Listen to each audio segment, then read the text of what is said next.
Thank you so much for listening to this episode of Earrings Off. We want to invite you to subscribe, rate, and leave us a review.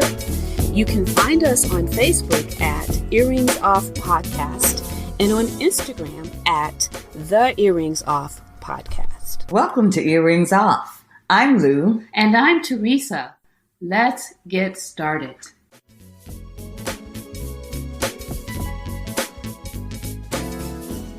Good morning. We have with us today Mr. Bruce Robinson, who served 37 years in the Army. He retired as a Major General. He's also he's worked in the fields of bankruptcy and criminal law. He's a prior Assistant Commonwealth Attorney for Mecklenburg County. And now Mr. Robinson serves as a substitute judge and Chapter 7 Bankruptcy Trustee for Virginia's Eastern District. So again, we welcome Mr. Bruce Robinson, who is our guest today on Earrings Off. Thank you for joining us. It's my pleasure. So I told a little bit of your background. Is there anything else you want to share with Earrings Off listeners today before we get started, Mr. Robinson? No, I think you've covered. I just have never had a full-time job recently. Everything I've done is part-time judge, part-time lawyer, part-time soldier, all that good stuff. So maybe one day I can be fully employed. Yeah, right. I don't know. When you add all those up, they actually add up to more than just one. Hey, well, every little bit counts. It's quite good. But okay, so tell us about the specifics of a financial disaster plan, because I know when we initially talked about doing this interview, I was focused on bankruptcy, and you said, no, let's talk about a financial disaster plan. And I was intrigued by that. So talk a little bit, help educate us and our listeners about a financial disaster plan. All right, let's talk about disaster plans in general. Okay. Let me start off with the story. Okay. These four individuals on an airplane flying out of Manchester Airport, which is New Hampshire. They're trying to get to D.C. As you know, it's very difficult to get a flight because 90% of flights have been canceled. Mm-hmm. So the four individuals, one was a neuroscientist, specialized in biology and microgerms. The other was a jurist, a very distinguished individual. Third was a chaplain, and the third was a Howard University student trying to get to D.C. All that was left was a small commuter plane, so they took off. And as they were going south, there was this very turbulent wind which came and shook the plane. Therefore, the pilot made a decision that he would have to land that plane. So he made all of his emergency landing procedures, but they didn't work. So finally, he announced on the loudspeaker, "Gentlemen, I'm afraid that we're going to have to ditch this plane. There are 4 parachutes. I'm going to ask you to jump out." First guy, who was the microbiologist, he grabbed a pack and he jumped out. There were only 3 parachutes in this plane. The next guy stood up and says, "Look, I'm a jurist. I'm very distinguished. I've been to all the great schools. I've argued for the Supreme Court and the World Court." He grabbed a pack and he jumped out. The chaplain, being a senior person, he looked at the college student and said, "Young man, I've lived a long, productive life. You take the last parachute and therefore go save yourself." The college student said, "Chaplain, no problem. The last guy that jumped out grabbed my backpack. So here's your parachute and here's mine." Now, I was in Hawaii not too long ago, a couple years ago. And here's what happened. I heard this.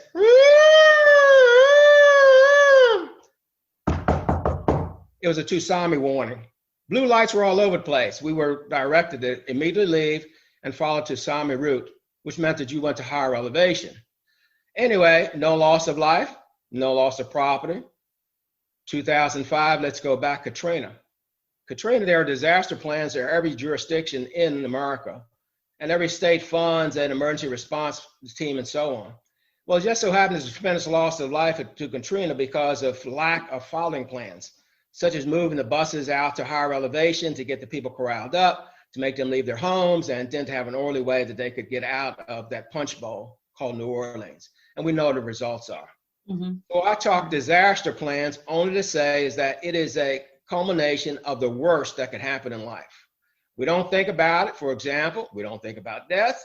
We don't think about the possibility that we could face a financial disaster because we're not required to do it. Yeah. Happy New Year, by the way.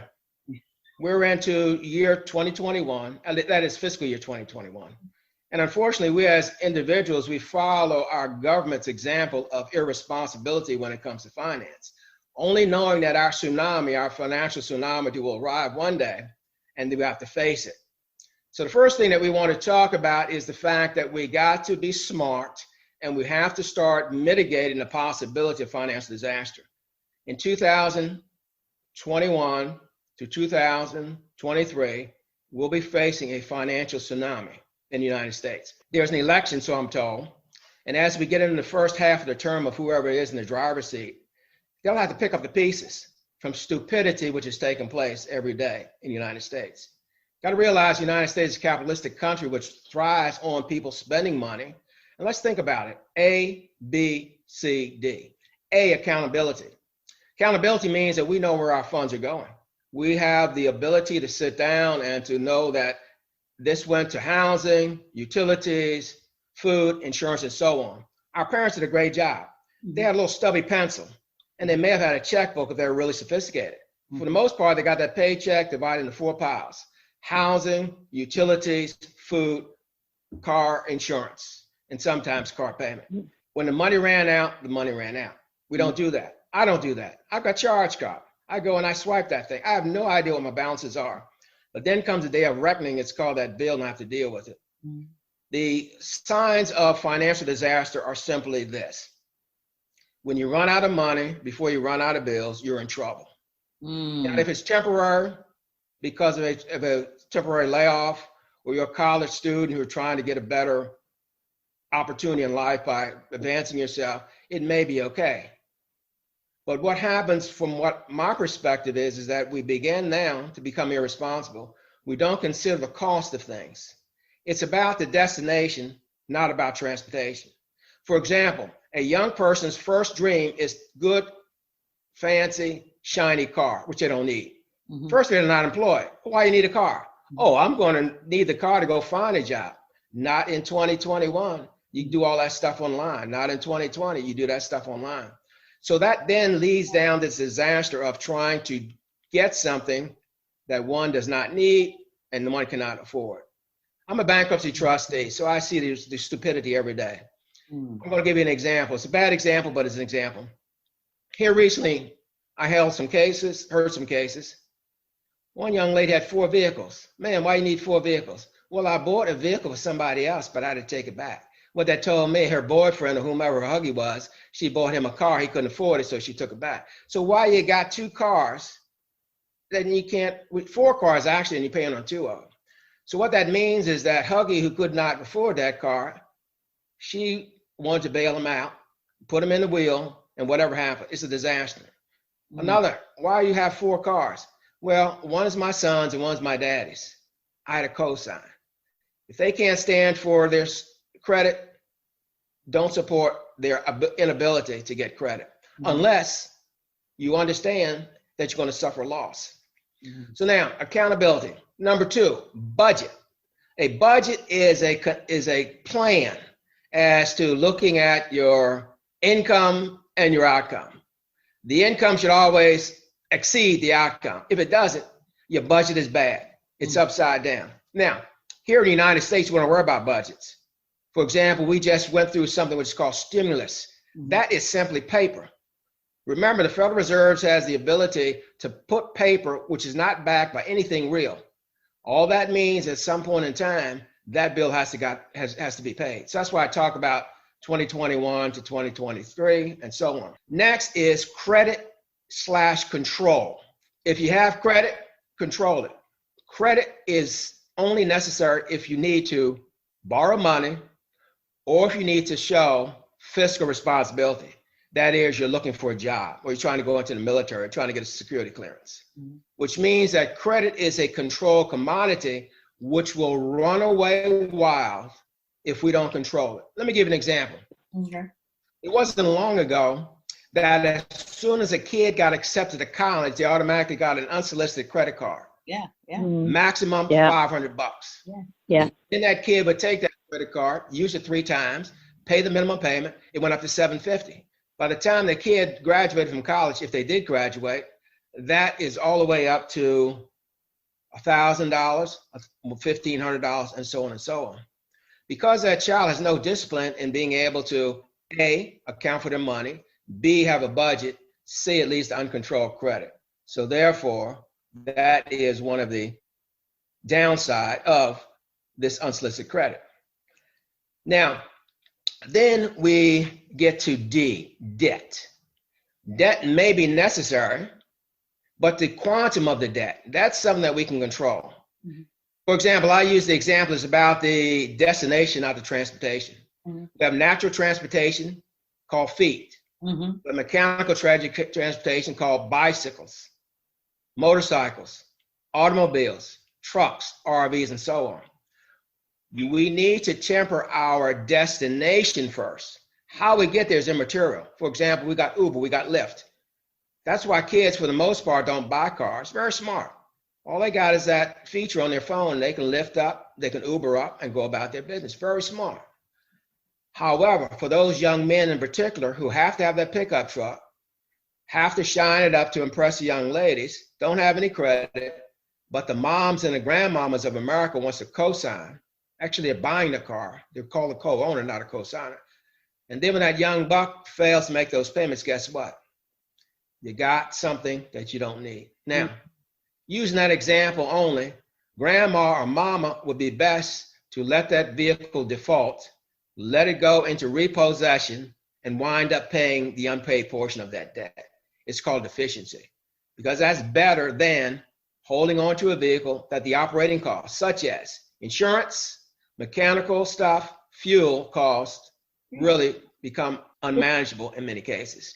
So A, B, C, D. How do we mitigate and stay out of this disaster? Now, we know about disasters because the only one we don't predict are cyclones or tornadoes. We know about hurricanes. You get 7 days to 7 hours worth of notice. We know about earthquakes. Pretty much. If you're on the fault line, you might get an earthquake. Then again, there was Louisiana County 4 years ago. We don't know about that. All right. And then we know about fires. We know that the forest has to burn on a periodic basis, and it's going to happen. But do we build in the forest line? Do we prepare our homes for the tornadoes? Not for the tornadoes, for the hurricanes. It's hurricane season now. Mm-hmm. How many folks have stored up their canned goods and their water, got a tank full of fuel and things like that? So therefore, the warnings are there. Question to the audience is, what are you doing to prevent your financial tsunami? What are your questions? Okay, Bruce, let me ask you this. When you talked about if somebody co-signs and the person can't afford the vehicle, and so you put your name on it, it's better to let it go in default. But does that then go on to the co-signer's credit if that happens? Absolutely. Okay. If the co-signer was dumb enough to co-sign, they got to feel the brunt of their bad decision. But here's what I'm suggesting. You get to explain bad marks on your credit. You can overcome bad marks on your credit. Okay. The credit report, 3 primary providers of credit reports. That is TransUnion, Equifax, and Experian. Mm-hmm. We have a right to get a credit report every year if we want to ask for it. Mm-hmm. And if the credit report means something to you, you need to periodically inspect it. For example, there's a couple, Bruce Robinson is in Richmond, Virginia, and I wound up reviewing my credit report, and Bruce Robinson had a judgment against him for an unpaid something or another, I don't know. But it's Bruce Robinson, insurance guy, not Bruce Robinson, a lawyer. So I wrote a letter, sent it to that creditor, got it cleared up, and then they attached my letter to all future inquiries for credit. Okay. So that credit report is only an indicator of one's worthiness to borrow money.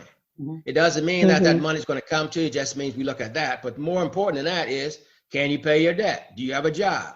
What does your assets look like versus your debts and things like that? Okay. So that history is going to be on us for at least 10 years. Okay, that's helpful. But we can repair it. Yeah. All right.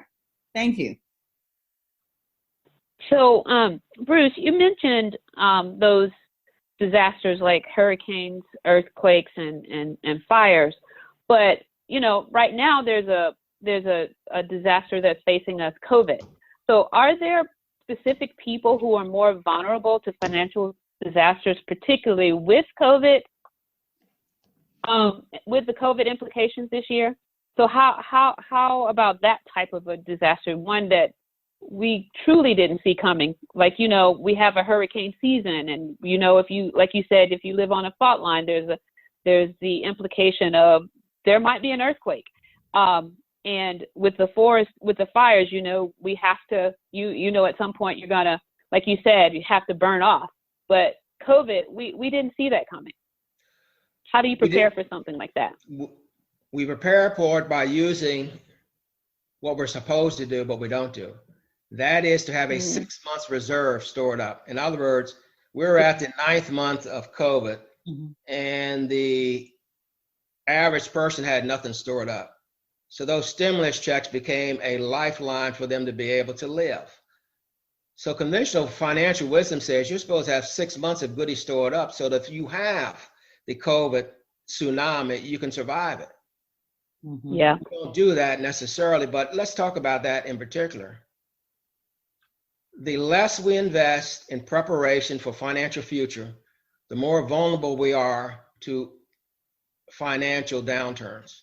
So those persons who elect to have entry-level jobs, working for minimum wage, they're asking to become victims. Who are the biggest victims? Those persons working in the food industry, transportation, service industry. They've elected, for whatever reason, to be at that level of employment. So therefore, they're going to be the first victims of this particular downturn.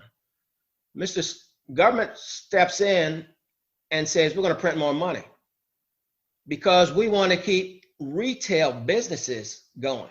Now, here's what happened. I've never seen so many big TVs leave Walmart than I did with the stimulus check time.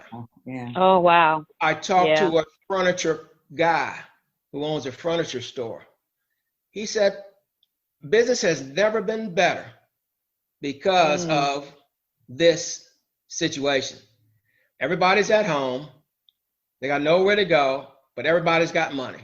So they shop and they shop. And do you really need new furniture when you don't know if you're going to have a job tomorrow? And oh, by the way, that stimulus money, the math was to give people enough to live on, unemployment, plus the kicker, $500, to store up for the future. So arguably, when the stimulus money ended, that kicker was there to have been saved for this uncertain future. So now let's talk the specifics about the future of economics in America. Leisure is dead. Recreation is defunct.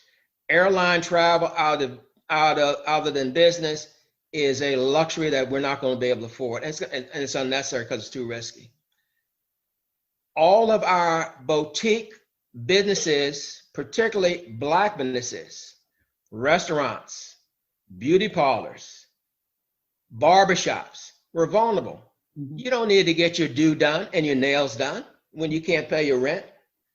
You don't need to trim your fro when it really ain't nothing that you need to live on, but you better go find some grocery and medicine. So now it's unlikely that many of our small businesses, which were struggling before March of 2020, will survive come March of 2021. That's just a reality check. I was listening to something back in September. It had to do with the airline industry. And they were interviewing some of the airline attendants.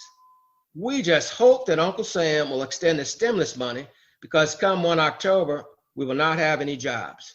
I don't know what to do. I don't know whether to stick with the airline or to find new employment. Huh? When you see the tsunami coming, do you wait on it? Or do you prepare to avoid it? Yeah. So I just use those as bad examples that we're going down this road. Now, how can we prepare ourselves? In order to to avoid the tsunami, we need to assess where we are in life and what we cherish. In America, we cherish stuff. From the time that we're in the cradle, we identify with some item. It might be a pacifier, it may be a blanket, it may be a teddy bear, but that security thing we began to hold on to because it makes us feel good or Right. something. And then as we Right. advance in age, we got things to hold on to. It makes us feel good, and we invest in those things. I use these examples only to say is that in America, we got to understand that we're conditioned to be hogs of stuff. Mhm. And then we become addicts as hogs of stuff.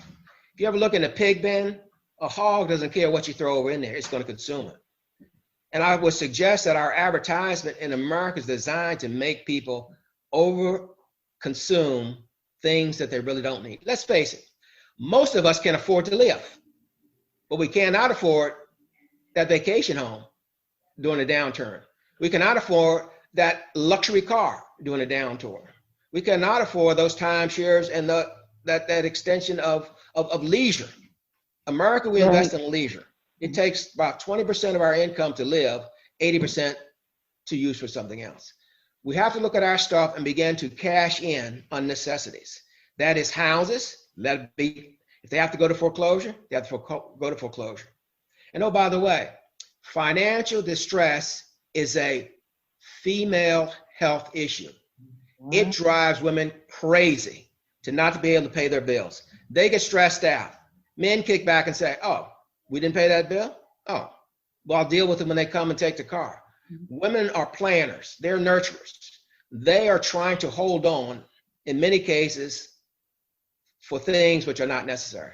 Houses being one of them, where they're trying to hold on to that house, which they could afford with two incomes, now divorced or widowed. They got one income. First thing, you let that go. All you need is 700 square feet per individual to live very comfortably. Using that example. Motor vehicles. Mhm. We have been conditioned to have a status symbol attached to it. Let them go. Mhm. Let those expensive cars go. Pay the deficiency. Buy something you can afford without having to have a car payment and move on down the lane. Deal with credit straight up. That is, get rid of charge cards and then consider things such as debt consolidation if you have the ability to do that. That's when you take small debts and you get a new larger debt to pay off all those small debts. For example, credit card companies play this game all the time. Here it is. You can go up to your credit limit, 0% interest for 12 months. Then you get that $15,000 and you pay off $15,000 worth of small credit cards and you're done with it. Debt consolidation being one example. On your housing refinances is pretty much a ripoff because many people are pulling out equity in the house instead of trying to pay for it. We should establish very early in life that we should have a home paid for before we get to retirement age. Mhm. Retirement age should be between age 50 and 75 years old. Home should be paid for. However, soon as we get that good income, we peak out at age 45 to 60, and we are constantly invested in a bigger home and more fancy things. Mhm. We have to realize that in order to survive this tsunami, which is going to come, whether we are victims or not, it's still going to come. We have to do some hard things right now. We need to also begin to clean out our closets because that will go to number A, accountability. Unfortunately, I've had to help a couple senior citizens to downsize. Mhm. And these happen to be a couple aunts. These happen to be a couple successful aunts. Mhm. These happen to be a couple diva aunts whose closet space is filled. And we're talking about thousands of square feet in their home, filled with dresses and hats and shoes and stuff. What they tell me, Bruce, I need that. And here I am sitting on the couch, 20 hours a day, sleeping for 7. What the heck do you need that stuff for? I'm just retracing to say how much we can invest in things which will turn to rags at some point in our lives. Yeah. So now we're trying to avoid the tsunami. Let's take an inventory of our closets. That tells us the A. How do we spend our money? That's what A is about. Accounting for that money. How am I spending my money? And it's for the right thing. Then B, which has to do with the budget and balance in life. as we age, and your audience, I'm assuming, are going to be rather successful individuals who've made it very well in life, for whom this discussion has no relevance. However, they need to hear it only to be able to give this advice to folks whom they're going to be counseling for whatever reason or another. So therefore, that balance, when we get to age, whatever it is, you name it, we know that the day is coming. Our world would be 3 by 6. That's the size of an average coffin. You can't put much in it. So therefore, as we as we make a transformation from our $7,500 square foot home to our 18 square foot box, how do we want to do this thing? We have to balance what we're trying to do for our children. We cherish them. We should not be educating our children beyond a undergraduate degree because they know nothing about money. They haven't been out in life to make money, and they have no clue as to how to use what it is that you've already invested 4 years worth of finance into. The ability to improve oneself has to do with a balance, which means that they have the knowledge. Now show that you have the experience, that you have the discipline for further investment in your future. There's so much opportunity out here for postgraduate stuff, law, medicine, IT, you name it. Let that kid figure it out and let them decide whether it's worth $250,000 to get a law degree, and the average lawyer coming out is making $40,000. Let them decide, is it worth $17,000 to get that Master of Arts in fashion when people ain't buying clothes. So the idea here is that we have to review how we are doing this thing. All I'm talking about, folks, avoiding the financial tsunami. Now, because there's a disaster don't mean we have to be victims of it. Because there's going to be a tsunami, which is called the United States Recession 2021 to 23, it don't mean that we got to be a victim of it. Because we're going to store up, like the squirrels do, our goods for the future. We're going to manage them, and we're going to begin to unload stuff, which is a burden. For example, I'll use myself. I've got some stuff which is burdensome because over success in life, I've acquired too much stuff. It's a burdensome, I'm told. Bruce, get rid of it. Bruce is starting on that process. So we have to really be realistic to understand that America is the leader of the world. When America is sick, the world is sick. And right now, America is sick, very sick. The world is very sick.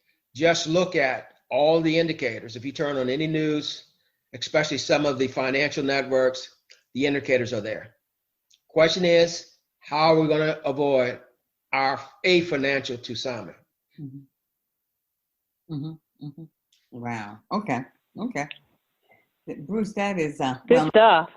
Robinson, that is excellent information. Now, let's talk about the ultimate, what we call debt relief, a fresh start. That's called bankruptcy. Yeah. Okay. Let's start. Bankruptcy is designed to give individuals a fresh start.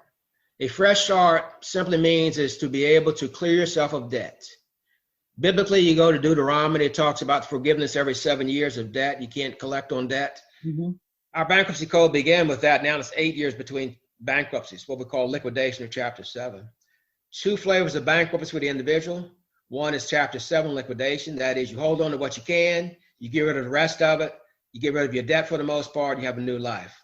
The other one is called Chapter 13 wage earners plan, which simply means that you can pay part of your debt, but not all of it. So you're going to strike a deal whereby you're going to pay those creditors X number % of what you owe them.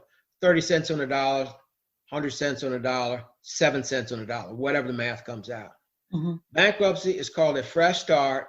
It's called debt relief, which is designed to give individuals a fresh start. Now, bankruptcy Chapter 7, that's 97% of the cases. It means that I'm willing to hold on to what I'm allowed to hold on to, let the rest go. But it ain't so bad. First of all, it's income specific. If you make under a certain amount of money based upon your household size and the state that you live in, then that means that you are eligible to file a Chapter 7 bankruptcy. For example, I'm just going to pick this. Let's say Virginia says you can have a median income of a family of four of $87,000 and file as Chapter 7 bankruptcy. Okay. That means that if you make less than $87,000 or less, you can file for Chapter 7 bankruptcy if you want to, whereby you are allowed to hold on to necessities. It's called poor debtors exemption. They can't take your bed, your stove, your washing machine, your dryer. They can't take your motor vehicle worth $6,000 or less. They can't take your burial plot. All this stuff is exempted, so you hold on to it. Oh, by the way, they cannot take your life insurance, nor can they mess with your retirement plans. Okay. So you can walk in, you work for Philip Morris. You got a retirement plan on the face worth $890,000. You file for bankruptcy to get rid of this stuff, you still got your retirement plans. So when you retire, that's been protected. Using that only as an example. In Chapter 7, the starting point is a person must first do financial counseling. Okay. They have to go in and they have to go through a course and get a certificate, which means that, okay, we have been educated in what it means and the consequence of Chapter 7. Then they get a certificate. Then they'll get a lawyer, and the lawyer will then file their pleadings. At the end of the day, I'm a Chapter 7 bankruptcy. I just had 52 cases on Tuesday. Of those 52 cases, I see nothing that's available to the creditors, which means that I waive them off and file a report, which means no distribution report. For the most part, those people are keeping their mobile homes, their cars, they're keeping their insurance, they're keeping their retirements, they're keeping other kind of stuff. If they're over 65, then they get some other protections as well. What I do as a bankruptcy trustee, if you have something that I must take, such as your house, okay, you got a house worth $100,000. You owe $10,000 on it. And I got to take that house because the law doesn't allow you to keep with that amount of equity. On the other hand, if you have a $100,000 house and you owe $80,000 on it and you can afford those payments, I'm not going to mess with it. Why? Because it is a necessity. It's called shelter. You can afford it and it's okay. So when I get real estate, for example, then I sell it, and whatever is netted out of that, that money is divided amongst the unsecured creditors proportionally. I'll take a $10,000 distribution, distribute over $100,000 worth of debt. That means those creditors get 10 cents on the dollar. That's how it works. Wow. Yeah. Fast forward to Chapter 13. In order to do a Chapter 13, one takes a financial management course. They go to a lawyer. The lawyer sits down and says, let's see what we can do here. Your necessities, reasonable amount of housing, utilities, food, medicine, transportation, adds up to this. You make over that amount. So what you got to be willing to do is to leave the excess amount with the bankruptcy court, and they will accumulate it over 36 months to 60 months to pay your creditors. So therefore, you make $1,000 a month. The necessities are $800 a month. You will have to give over that $200 a month for 3 to 5 years. That money will be accumulated to take care of your unsecured debt. So using my example, you're paying $200 a month. You're going to pay that $200 a month for 36 months.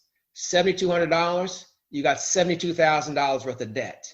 That means those creditors get 10 cents on the dollar over time. So that's how that works. But that is in the cases where individuals make enough money to pay a portion of their debt, but not all of their debt. Right. And there's qualifications on that in terms of how much debt a person can have and stuff like that. So bankruptcy is not a bad word. Bankruptcy is simply the ability to look at a hurricane, financial hurricane, look at a financial windstorm, look at a financial flood, and to be able to tailor your situation to completely avoid them, unlike a tsunami. It's minor in impact, but it's coming. It's a disaster on your life. You get it done. You get a fresh start. The day that person's filed bankruptcy is the day that they start getting solicitations for new credit. They will get emails from every used car franchise. Come to us. We can put you back in the driver's seat. Credit cards will come in, but when they put them in the driver's seat, 21.97% interest. I can get 2.9. These are just situations showing that the bankruptcy cleanses the past, but it doesn't prepare the individual for a future. Right. Unfortunately, I'm seeing a lot of repeat bankruptcies where people have filed 5 and 6 times in their lifetime. Wow. I am seeing an increase in the age gap. Our young people aged early 20s, now all the way up to near 100. I had a guy on the phone 2-3 days ago, 96 years old. So let me talk to that. You don't file bankruptcy when you're old and all you get is Social Security, veterans benefits. Those things a creditor cannot touch. Yeah, you get annoying phone calls. We're going to take you to court. We're going to take your stuff. But they can't touch it. They can get all the judgments they want.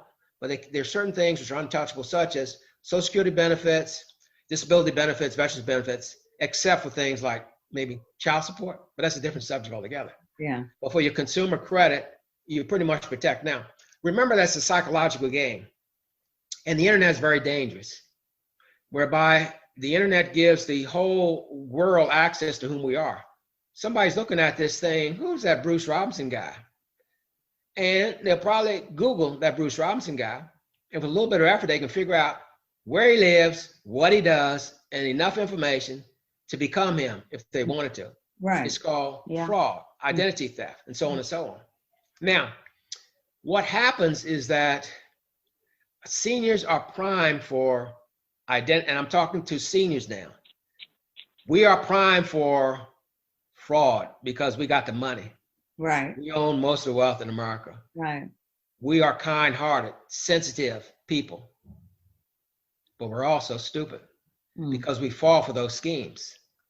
So as a result, what happens is that over time, we become victims because they know that things trigger them, such as debt, police, foreclosure, repossession. So they'll call and say, this is the IRS. You owe us X number of dollars. We must have 5, you must go get 5 gift cards and send them to this address, or we'll be able to arrest you. No such thing. Utility company, oh, this Dominion Energy. We're going to cut off your utilities unless you go get 5 gift cards and get them to this address. Yeah. Because people are trusting and they don't understand. So seniors, we are victims for that. So be very, very, very careful. Now another thing which I must address is senior aging, which means that we have to trust people to take care of us. We give them power of attorneys.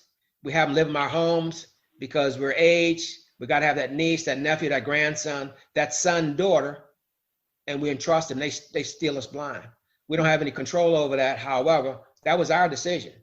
So understand that when we execute a legal document, in this case, a power of attorney, all things authorizing someone to spend our money and things like that and to take care of us, hey, be very careful. And oh, by the way, make them account for every penny. Sit down once a month. Make them show you the receipts. Make them, if they're going to write checks, you sign every check. You don't let them write the checks and things like that. Right. So to seniors, my definition is 55 on up. Be very careful because part of our planning of life is to be able to have this plan, which we call senior assisted living, either in-house or someplace else. And we need to be cautious. Now, bankruptcy, the B word, not a bad word. And remember that it's only there as a last resort. Okay. But it is a resort, and you don't wait too late. When people are getting into financial difficulty, they always get notices from the creditors. Talk to your creditors. Do it yourself. We have organizations out here which claim that they can help you with your debt consolidation, with your debt adjustment, that they can help you to get your taxes relief and stuff like that. Don't trust them. First of all, there's an upfront fee, whether they get you the relief or not, and you're going to pay them. Then number 2, if you talk to your creditors, you'll get the exact same thing. But here's what the creditors need to know. They need your A and B. They need for you to account for your money and show them your budget. They need for you to say that, look, here's what I got left over, $100 a month to pay all my bills. And I've got 4 bills. I can give you $25. I can give creditor number 2 $25, creditor number 3. Talk to them. Work with them directly because they're not charging you. You also tell them to discontinue my credit. It's okay to turn off the cable, discontinue my credit. It's okay to cancel that charge card, discontinue my credit. That locks the amount of the debt. That's good. Every institution knows what it costs to give people credit. They know that 12 to 15% is bad debt. Every charge card company knows that. That's why they charge 18 to 22% interest. So what if they lose 5-6% of bad debt? It don't mean anything. They already made it up in advance. Right. Every used car company, they stand behind that financing, so that if the dealer repossesses the car on behalf of the bank, the dealer's got to pay the bank unless it wants to go and to get that car and resell it. And that's what they do. Now, the idea of this whole thing really has to do, this should not be titled financial disaster. But I use that dramatically to say that that's where we're headed, and we have to be able to avoid it. When you go down the highway, when you're on 95, 85, 64, you see a wreck up ahead, you begin to slow down and pay attention. So therefore, we see a wreck ahead, we need to slow down and pay attention. Right. That's very good. And so the pieces are the factors that we need to be considering as we try to avoid this disaster. Mr. Robinson, are, of course, like you referenced, the accountability, the budget, maintaining control, as we try to plan for how to go forward. So what else can you share with us about, are there any common myths that most people have about bankruptcy? There are common myths. First of all, they say, well, that's going to mess me up for future credit. It makes you a better credit risk because you don't have any debt. So if you walk into my bank and you're holding $100,000 in unsecured debt because you're maxed on your charge cards, I'm not going to lend you a penny. If you walk in my bank with a discharge in bankruptcy and you have no debt, I'll talk to you. See, bankruptcy is a fresh start. It wipes out your bad situation, regardless of the situation.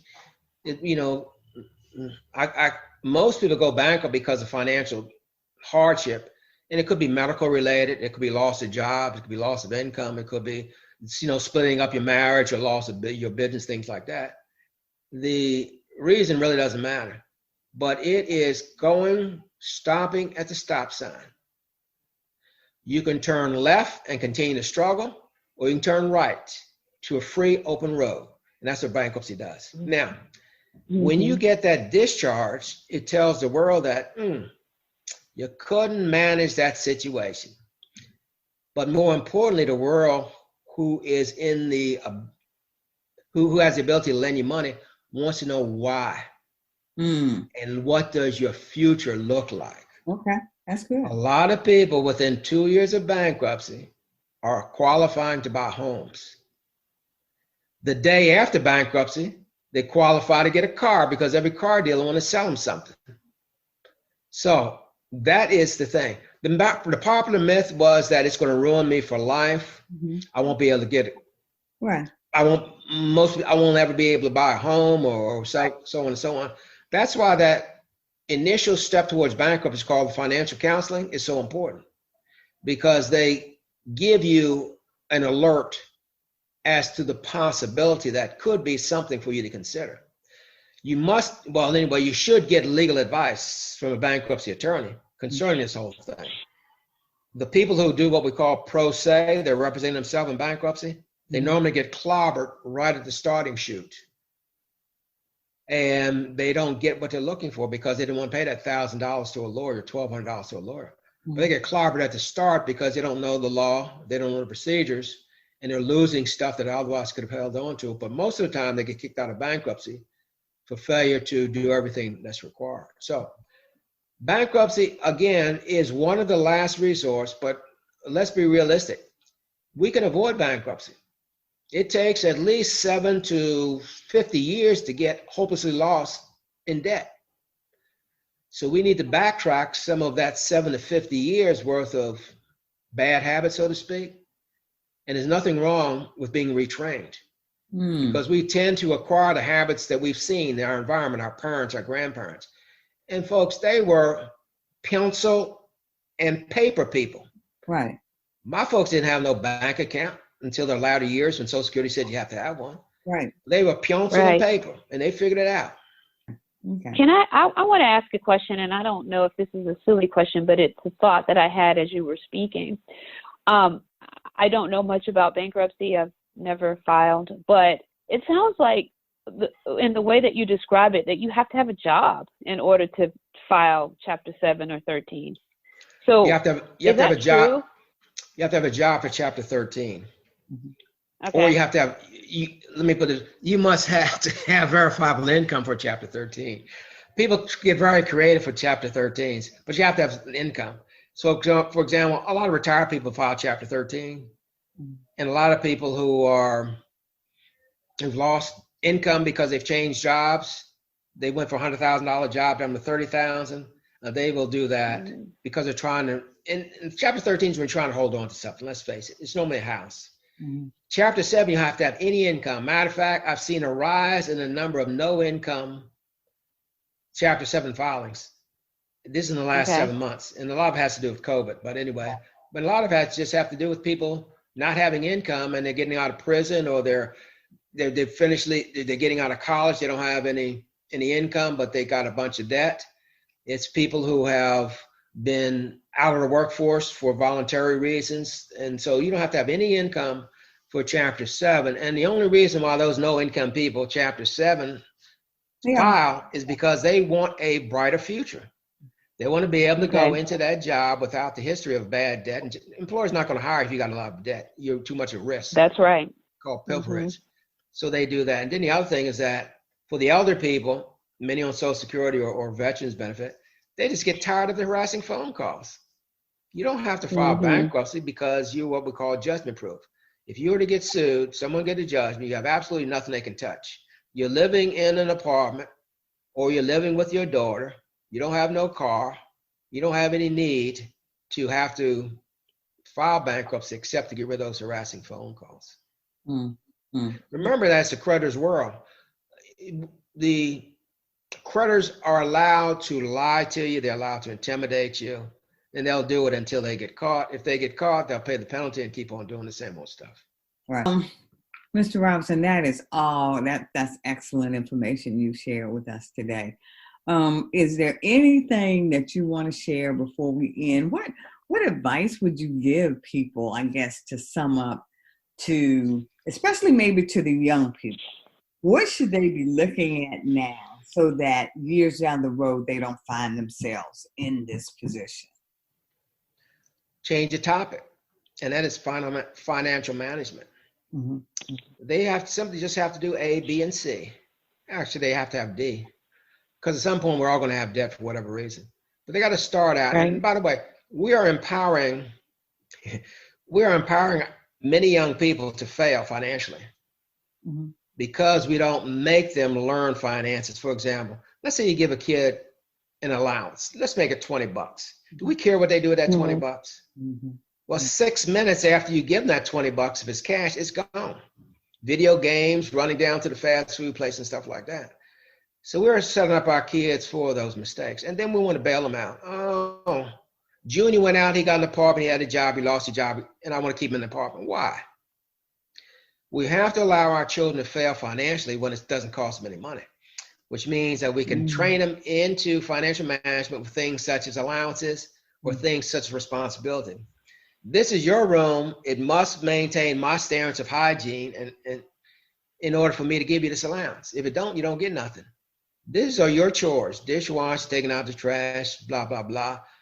You don't do it, you ain't getting that money. So we need to start testing. As parents, we can now begin to employ our kids. Here's what I mean. Teach them value of money by employing them to do things such as window washing, painting, grass cutting, things that we are willing to pay other people for. Hire your kids to do that. Let them make that business go principle. Then we have to now show them the value of work may not be attractive. When you're out cutting grass in 100-degree weather, you're sweating, you're stinky, your bugs are eating on you, stuff like that. But still, at the end of the day, you got a tangible reward of doing that. So therefore, they only have a balance as to understanding what it costs to be able to get certain things. Cut down on non-essentials. And I think we're learning that through COVID. Right. Cut down on non-essential means that as the world changes, we too much change. We have our boomerang kids. They're coming back home to mom and dad. Right. Yeah. We're going to face that at some point, and many of us will face that at some point in time. We have to make a hard decision. If you're laying under my roof, you got to work. You don't have a real job, I'm going to make you a job, and you got to work.